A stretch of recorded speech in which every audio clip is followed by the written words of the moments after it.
आज हम चर्चा करेंगे।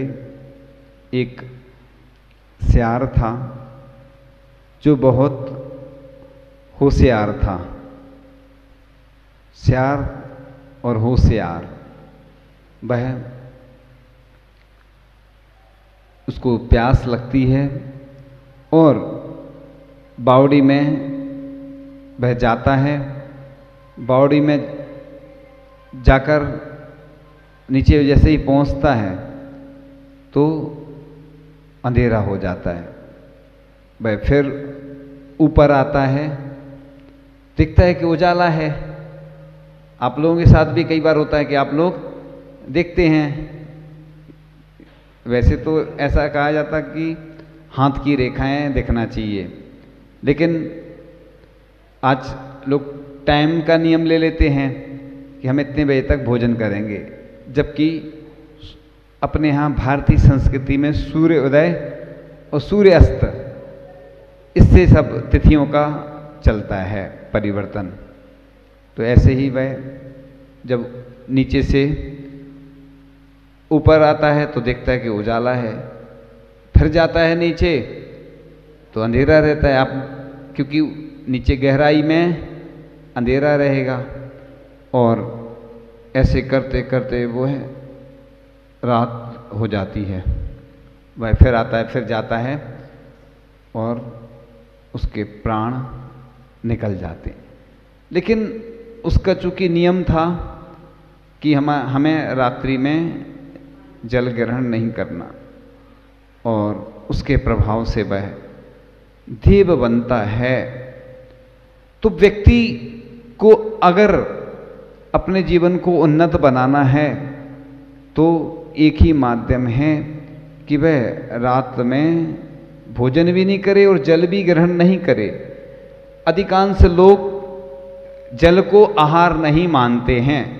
अगर ऐसा है तो महाराज जी तो फिर दिन भर जल ले सकते हैं, क्योंकि आहार एक बार ले लो, जल दिन भर।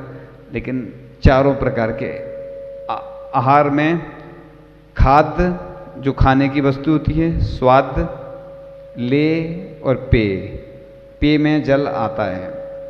तो आहार चारों प्रकार के कहा जाता है। सल्लेखना का जब प्रकरण आता है तो सल्लेखना के प्रकरण में पहले तो भोजन छोड़ दिया जाता है, फिर आहार के बाद जल ही ग्रहण किया जाता है, और उसके बाद जल भी छोड़कर उपवास करने के बाद सीधी सल्लेखना हो जाती है। तो क्रमशः छोड़ा जाता है। जल के द्वारा शरीर की शुद्धि की जाती है सल्लेखना के समय। तो आज लोग रात में अगर भोजन नहीं छोड़ पाते हैं तो उनको ये कहा जाता है कि कम से कम 8 बजे तक खाओ, 10 बजे तक खाओ। ये उनका रात्रि भोजन का त्याग नहीं है। इस गलत फहमी में नहीं रहना कि उनका, लोग बोलते हमारा रात्रि में त्याग है।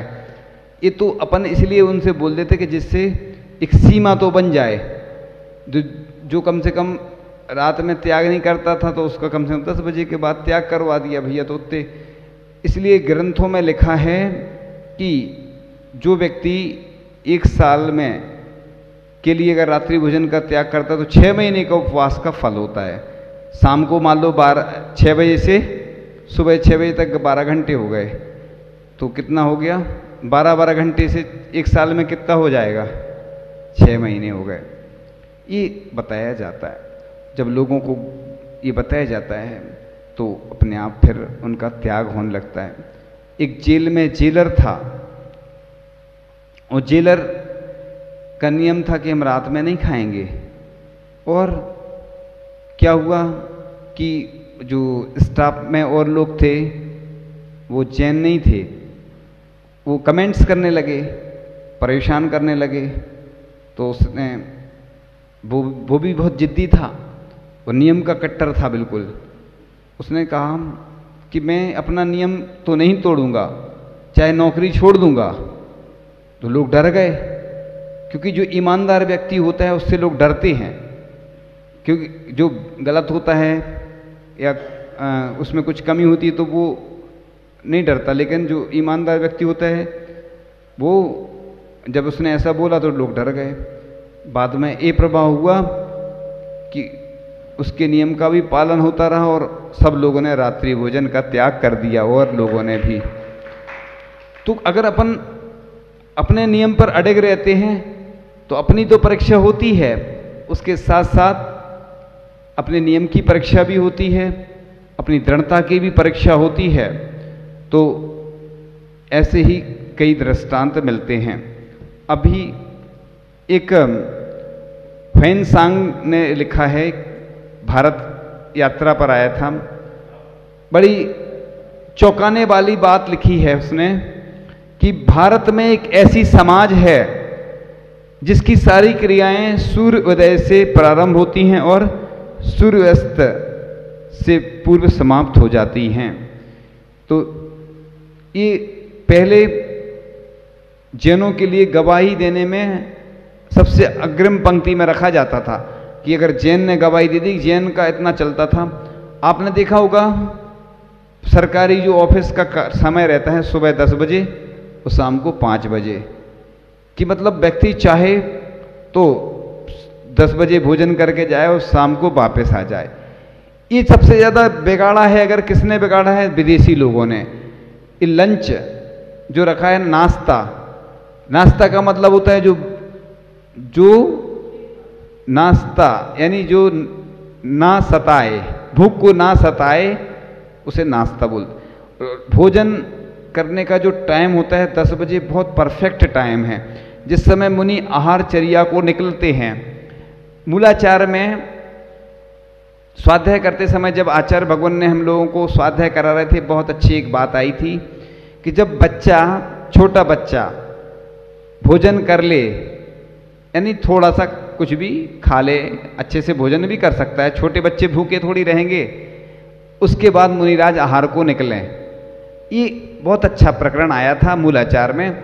इसका अर्थ ये नहीं है, आप लोगों का अतिथि संविभाग है, आप लोग जल आदि थोड़ा बहुत कुछ ग्रहण करने के बाद आहार दे सकते हैं, लेकिन भोजन करने के बाद, चूंकि जिनकी 2 भुक्ति होती हैं, अगर महाराज दूसरी बेला में उठते हैं तो आप भोजन करके फिर आहार दूसरी बेला में दे सकते हैं। अगर दूसरी बेला में मुनिराज उठ रहे हैं, पहली बेला में आप जल आदि ग्रहण तो कर सकते हैं, दूध वगैरह लोग नहीं करते हैं तो बहुत अच्छी बात है, लेकिन बच्चों के लिए लिखा है।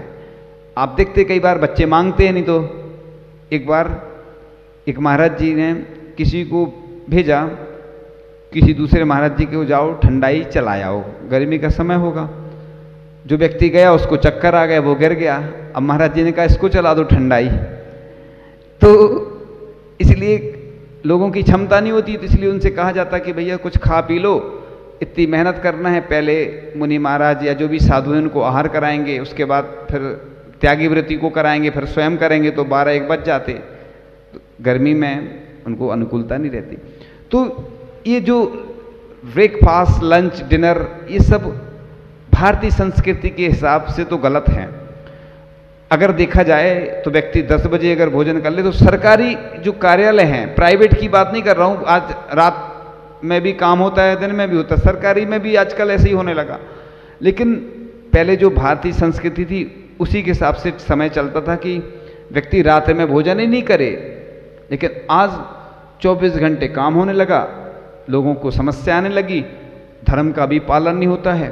और जब हम गृहस्थ अवस्था में खुद जब वाहन से जाते थे शाम को, तो आंखों में छोटे छोटे मिक्कू जैसे टकराते थे। अभी भी आप देखते हैं कि जब लाइट जलती है तो कितने सारे कीड़े गिरते हैं। तो मतलब इसका अर्थ ये है कि मतलब दिन में देखो आप, मक्खी मच्छर नहीं आते, एक्सेप्शन बात अलग है, अपवाद थोड़े बहुत उत्पन्न हो जाए, लेकिन उतना परेशान नहीं करते। लेकिन रात्रि में अपने आप जैसे ही शाम होती है अपने आप जीव उत्पन्न हो जाते हैं। चातुर्मास में विशेष तौर से मुनि महाराज क्यों एक जगह रहते हैं, चातुर्मास एक जगह क्यों करते हैं, कारण है। पहले तो दलदल जैसे रोड रहते थे, सड़क रहती थी, अब तो वर्तमान में अच्छी बन गई, लेकिन फिर भी आप देखेंगे कि छोटे छोटे जीव जो दिखते भी नहीं आंखों से उत्पन्न होते रहते हैं, मरण को प्राप्त होते रहते हैं। हम लोग जब विहार करते हैं तो देखते हैं कि पंचेंद्रिय जीव सड़कों पर कितने सारे मेंढक, सर्प और भी जीव डले रहते हैं। इतने सारे लोग वाहन का प्रयोग करते हैं तो इतने सारे जीवों की हिंसा होती है। एक पंचेंद्रिय जीव की अगर हिंसा होती है तो एक उपवास का प्रायश्चित मिलता है।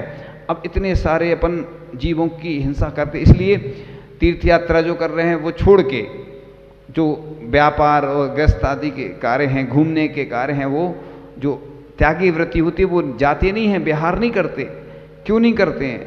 कम से कम हम 10 दिन तो, 10 दिन नहीं, चतुर्मास में तो कम से कम अपना नियम लें, अष्टानिका में, पर्युषण पर्व में, और जितना बने। तो इसलिए तो ये जो देश व्रत लेते हैं, दिव्य व्रत लेते हैं, क्यों लेते हैं, सीमा क्यों मानते हैं? महाराज जी भी एक जगह वाचना करते हैं ना, ज़्यादा नहीं चल रहा फ्री करते, कि चाहे शीतकालीन हो, चाहे ग्रीष्मकालीन हो, चाहे चातुर्मास हो, कि विहार करना मजबूरी है।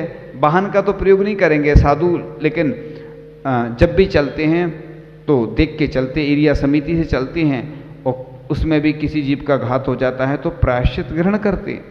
तो रात्रि भोजन की बात चल रही थी, महिलाओं को मजबूरी में बनाना पड़ता कई बार, तो वो आती हैं और कहती हैं महाराज जी हम क्या करें, मजबूरी है हमारी। तो घर में, घर से तो भाग नहीं सकते ना, घर के लोगों से विवाद कर सकते हैं, तो उन्हें मजबूरी में बनाना पड़ता कई बार। और कई घर तो ऐसे हैं कि उनके यहाँ रात्रि भोजन ना तो होता है ना वो बनाते हैं। ऐसे परिवार देश के ही नहीं पूरी दुनिया की शान हैं, और सर्वश्रेष्ठ परिवारों में उन लोगों के लिए सम्मानित करना चाहिए ऐसे परिवारों को, कि कम से कम ऐसे घर हैं आज भी कि देखो जिनके यहाँ रात्रि भोजन कभी ना होता है ना बनता है। तो आज अपन ने चर्चा की कि रात्रि भोजन करने से क्या हानि होती है। तो एक सूर्य अस्त जैसे ही होता है, उसके बाद अपनी, जैसे जब कमल खिलता है ना, सूर्य उदय होता है तो कमल खिल जाता है, और सूर्य अस्त होता है तो कमल बंद हो जाता है। इसी प्रकार से हमारे शरीर में भी ऐसे ही होता है। जो रात में भोजन करते हैं और उनका डाइजेशन नहीं हो पाता है तो वो सड़ता रहता है आमाशय में, उसकी पाचन क्रिया व्यवस्थित नहीं होती है। इसलिए जो लोग रात्रि में भोजन करते हैं उनका वह भोजन व्यर्थ जाता है और बीमार होते हैं। डॉक्टर भी, वैज्ञानिक भी और वैद्य भी ये सिद्ध कर चुके हैं कि जो रात में भोजन करता है उसकी जो भोजन की जो आमाशय आदि की जो प्रक्रिया है वह धीरे धीरे खराब होती जाती है और वह बीमार रहता है। इसलिए जो दिन में भोजन करते हैं, जिनका त्याग है, ये उनको नहीं बताया जा रहा है, जिनका त्याग नहीं है उनके लिए बताया जा रहा है कि उनको आप लोग बताएं और सुनाएं। इसलिए बताया जा रहा है क्योंकि जब तक हमें बिन जाने ते दोष गुणन को कैसे तजिए गई है, जब तक आपको ये मालूम नहीं होगा कि इसमें क्या दोष है क्या हानि है। कुछ लोग बच्चे आए, फास्ट फूड के बारे में हमने बताया कि आज हम शाकाहारी लोग हैं और मुनि महाराज को अगर छोटा सा त्रिशूल आ जाता, बाल आ जाता, तुरंत अंतराय कर देते। और आपको इस फास्ट फूड के माध्यम से कितना ऐसा मांसाहार दिया जा रहा है और आप शाकाहारी से मांसाहारी बनते जा रहे हैं। जो व्यक्ति मांसाहारी है वो तो मांसाहारी पहले से ही है, लेकिन हम शाकाहारी होके भी मांसाहारी बनते जा रहे हैं फास्ट फूड के माध्यम से। तो fast food, fast life, fast death, यानी कि फास्ट सब कुछ होने लगा है। ये जिंदगी ऐसे ही फास्ट बनती जा रही है। आज जमाना उसी का है। लोग आज देखो यात्रा करने आते हैं, चले जाते हैं, फिर दूसरे तीर्थ पर पहुंच जाते हैं, वहां से भी चले जाते हैं। मतलब व्यस्त जिंदगी हो गई है। पहले के लोग शाम के बाद दिया जलाते थे और स्वाध्याय आदि करके, आरती आदि करके और दम बंद करके सो जाते थे, सुबह जल्दी उठ जाते थे। और आज लोग देर तक, चूंकि लाइट है, सुविधा है, सो बस देर तक जागते रहते हैं। और हम जबलपुर में थे और जबलपुर में एक पुस्तक की दुकान थी, सामने ही बोर्डिंग की बात थी। जबलपुर में आचार्य भगवान के साथ जब थे तो हम लोग 3 बजे लगभग उठ ही जाते हैं, तो उठे, एक दुकान बंद हो रही थी उस समय।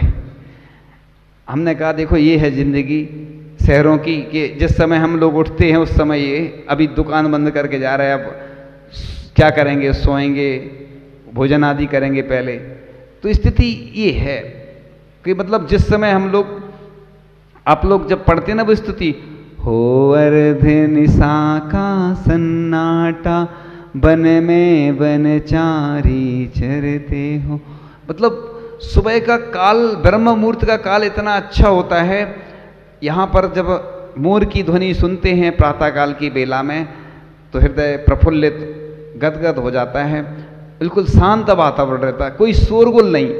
और दिन में तो कहीं ट्रेनों की आवाज़, वाहनों की आवाज़, कहीं बाजार में रहते हैं तो बाजार की आवाज़, कितनी सारी आवाज़ें एक साथ आती रहती हैं।